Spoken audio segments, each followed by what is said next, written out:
যশোর সদরের ফতেপুর গ্রামের কৃষক জাহাঙ্গীর আলম শিমুল ডিলারের কাছে সার না পেয়ে অতিরিক্ত দামে সার কিনছেন খুচরা দোকান থেকে। তারপরও প্রয়োজন মতো পাওয়া যাচ্ছে না টিএসপি সার, তাই আমন আবাদের ফলন নিয়ে শঙ্কায় তিনি। করে আমাদের ফসলের যেটা চাহিদা সেটা না দেওয়ার কারণে আমাদের ফসলের অনেক ক্ষতি হচ্ছে।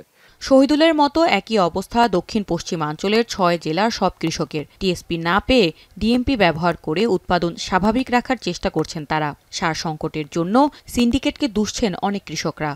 এরা সার আইনে আমাদের দিচ্ছে না, গোপনভাবে গোডাউন করে সারকে পাবলিককে হয়রানি করাচ্ছে, যা সার নেই। আমার ধানের ফলন অত্যন্ত খারাপ হয়ে গেছে ভাই। যে জায়গায় আমার সর্বনিম্ন 30 মণ ধান হবে, সে জায়গায় 20 মণও হবে না, এরকম পরিস্থিতি এখন।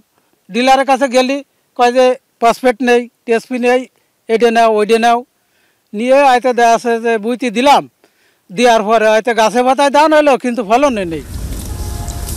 আঞ্চলিক কৃষি অফিসের তথ্য মতে চলতি মাসে যশোর অঞ্চলে প্রায় ৫,০০০ টন টিএসপির বরাদ্দের বিপরীতে মজুদ আছে ১,০০০ টন। ডিএমপি প্রায় ১০,০০০ টনের বিপরীতে মজুদ আছে প্রায় ২,০০০ টন। এমওপি প্রায় ৮,০০০ টনের বিপরীতে মজুদ আছে প্রায় ৪,০০০ টন। ইউরিয়া প্রায় ২৬,০০০ টনের বিপরীতে মজুদ আছে প্রায় ১৫,০০০ টন।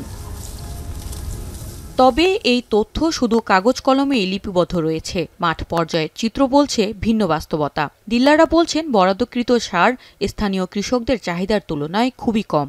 আর আঞ্চলিক কৃষি অফিসের দাবি সারের পর্যাপ্ত মজুত আছে। কৃত্রিম সংকট তৈরি করা হলে আইনানুগ ব্যবস্থা নেওয়া হবে বলেও জানান তিনি। আমন মৌসুমের শুরু থেকেই টিএসপি সারের চরম ঘাটতি। সরকারিভাবে আমরা যে বরাদ্দ পাচ্ছি সেটা চাহিদার তুলনায় অত্যন্ত নগণ্য। টিএসপির চাহিদা একটু বেশি ছিল, সে তার এগেনস্টে আমরা কম পাইছি, কম দেওয়া হয়েছে চাষিদেরকে। সারের যে বরাদ্দটা ছিল টিএসপির, সেই সারটার 50% 60% সার আমরা বিসিএসসি থেকে পেয়েছিলাম, বাট এই মুহূর্তে সব সারই পেয়ে গেছি। ডিলারের ঘরে তো সার আছে, কেউ যদি সংকটের কথা বলে থাকে এটা একটা প্যানিক সৃষ্টি করার মতো। এটা আমরা যদি এরকম কোনো অভিযোগ পাই আইনের আওতায় আনার চেষ্টা করি। সরকার নির্ধারিত দর অনুযায়ী ইউরিয়া ও টিএসপি সার কৃষক পর্যায়ে কেজি প্রতি ২৭ টাকা, এমওপি ২০ টাকা ও ডিএমপি সার কেজি প্রতি ২১ টাকা বিক্রি হওয়ার কথা। কিন্তু ডিলারদের কাছে এই দামে সার না পাওয়ায় খোলা বাজার থেকে বেশি দামে সার কিনতে হচ্ছে কৃষকদের। চলতি মৌসুমে যশোর অঞ্চলের ঝিনাইদহ, মাগুরা, যশোর, কুষ্টিয়া, চুয়াডাঙ্গা ও মেহেরপুরের ৪,৫০,০০০ হেক্টর জমিতে আমনের আবাদ হয়েছে।